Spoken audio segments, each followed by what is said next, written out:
Derek Chauvin, ex-officer convicted of murdering George Floyd, moved to new prison after being stabbed.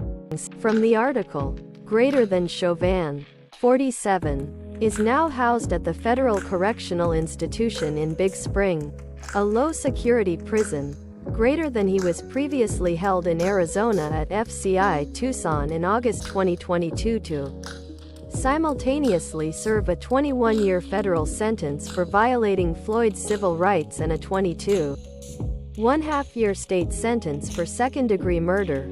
Greater than the transfer comes nearly 9 months after Chauvin was stabbed 22 times in prison by a former gang leader and one-time FBI informant.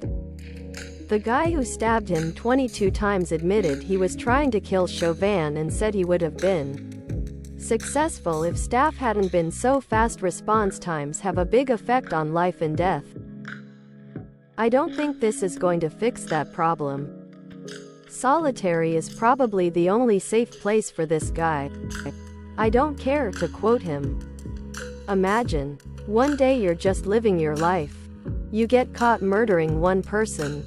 Incite a national movement. Then next thing you know you're getting stabbed in prison. Life is so unpredictable. Starbucks' new CEO will supercommute 1,000 miles from California to Seattle. Remember this one when Starbucks advertises a green commitment by reducing the plastic content of their cups by 3%. Greater than newly appointed Starbucks CEO Brian Niccol won't be required to relocate to the company's headquarters in Seattle when he joins the coffee giant next month. Greater than instead. Starbucks says Niccol can live in his home in Newport Beach, California and commute to Starbucks head office 1,000 miles away on a corporate jet. According to the new CEO's offer letter, which was made public in an SEC filing last week, that's not a supercommute. It's a superpollute. CEOs. Why do people want to work from home? They can just come into the office. Also CEOs. I'm going to commute 1,000 miles on a corporate jet. I definitely thought 1,000 miles was just hyperbole, so I Google mapped. It really is 1,000 miles. Actually 1,182 miles. Practically the whole west coastline. Peace out sustainability goals. Remember this shit the next time these mega corporations remind you to live sustainably or whatever. As if we're the ones causing the death of the planet. Florida's official tourism site removes LGBTQ travel section. Clicking on an article on an LGBTQ news site. Often see ads for Orlando or Miami. We're in Florida, but we're not that Florida. Florida dropped from low to negative in LGBTQ equality map. Like the do not travel map for the US. Here, https www.lgbtmap.org/equality-maps. People do need to be aware that social progress is never guaranteed. We're always capable of moving backward. It's okay. Soon they'll remove the section about DeSantis as well. I live in Florida. The guy who used to live behind us is gay and Republican. When we first met and he told me that, I gave him an odd, really? Look, and he responded, IKR, after the whole, don't say gay bill. I don't understand how any LGBTQ would ever vote Republican even if they share some conservative values. The crazy thing about this is that 25 years ago in Britain, if a gay couple told you they were going for a holiday in America, it would be taken almost as read that they meant Florida. These days if they told you they were going to Florida, you'd be like, you sure about that? Quote, teenage railroad enthusiast to be charged as adult in Bennett train derailment. Lincoln. Neb. KLKN. The teenager accused of causing a train derailment in Bennett will be charged as an adult. Juvenile. Court Judge Roger Heidman on Monday transferred the case of Zachary Hertzler, who turns 18 next month, to Lancaster County Court. In his ruling, The judge said the derailment on April 22 could have been a catastrophic event. At the time of the derailment, there was a crew of 2 in the train, Heidman wrote. The train was a fully loaded coal train that was made to derail in the city of Bennett. It derailed within feet of a grain elevator, road crossing and large propane tanks. The crash caused about $350,000 in damage. Authorities said Hertzler is a self-proclaimed railroad enthusiast who regularly posts videos of trains on YouTube. According to court documents, BNSF police said Hertzler flipped a switch to derail the train in Bennett. He filmed a video and posted it, receiving 300,000 views before it was removed. Heidman said the rest of his videos had 200 to 300 views. Notoriety appears to be a significant motivating factor, Heidman wrote. A self-proclaimed railroad enthusiast? Is there any other kind of enthusiast? Did he actually move the switch? I recall last time something about this was posted. It was just speculation and finger-pointing.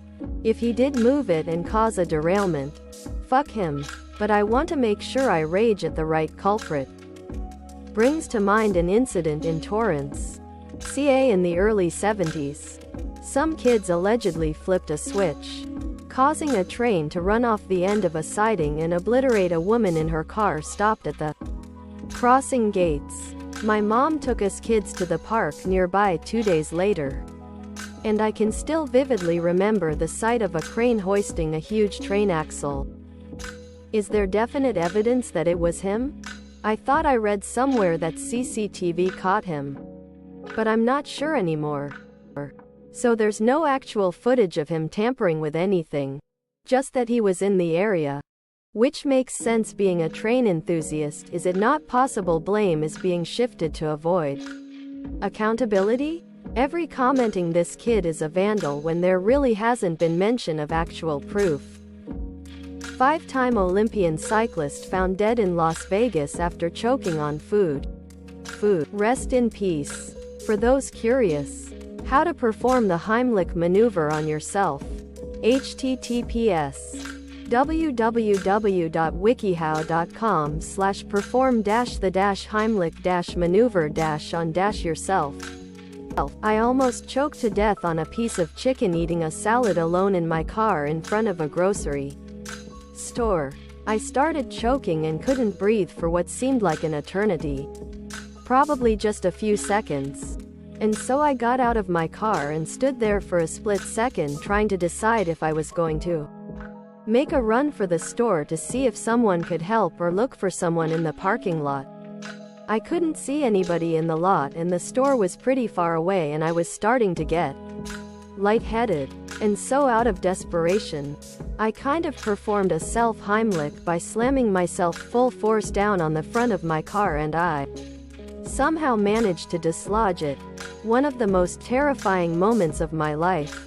This was years ago, and my body still goes into a full-blown panic attack if I have even the slightest sensation of choking while eating. Rest in peace, Daniela. Choking to death while living alone is one of my nightmares. If you ever see someone struggling, choking, and they disappear into a bathroom or other private area, follow them to make sure they're okay. Many people get embarrassed in a public setting and remove themselves. Then things can get serious with nobody around. Not that it will always work, but everyone should at least be aware of some of the things you can do to try and save yourself in the unfortunate event of choking on your food while no one else is around. If you're alone and choking, call 911 or your local emergency number right away. Then, give yourself abdominal thrusts, also called the Heimlich maneuver. To remove the stuck object, place a fist slightly above your navel. Grasp your fist with the other hand. Bend over a hard surface. A countertop or chair will do. Shove your fist inward and upward. I almost died choking on an apple I was munching on while driving home on a somewhat remote country road. I was singing to Chris Isaak's Wicked Game, where he hits the high notes. I pulled over, got out, and tried to signal the few passing cars by clutching at my throat.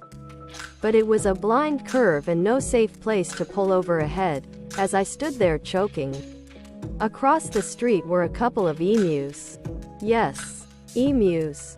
In a fenced emu pen, watching me intently as I nearly died. As I was about to pass out, I looked up, apparently to God for help, and felt a bit of movement of the apple chunk lodged in my throat. I did that a few times and it moved a bit each time. Finally, as I was on the verge of blacking out and falling, it went down. I was drenched in sweat, in pain, shaking, panting, and I got back in the car and just sat there sobbing, pondering what I just experienced. Just then, a lady coming the other way pulled in and skidded to a stop due the blind curve. We both rolled down our windows and she told me she noticed me going the other way, and she turned around at a safe spot way ahead. She had medical experience and suggested I go to the hospital since it may have damaged my throat or airway. I thanked her and we both went on our merry way. After that, I went to gastroenterologist who told me I had a narrow esophageal passageway. I scheduled and had a dilation procedure in a few weeks and was able to swallow much easier.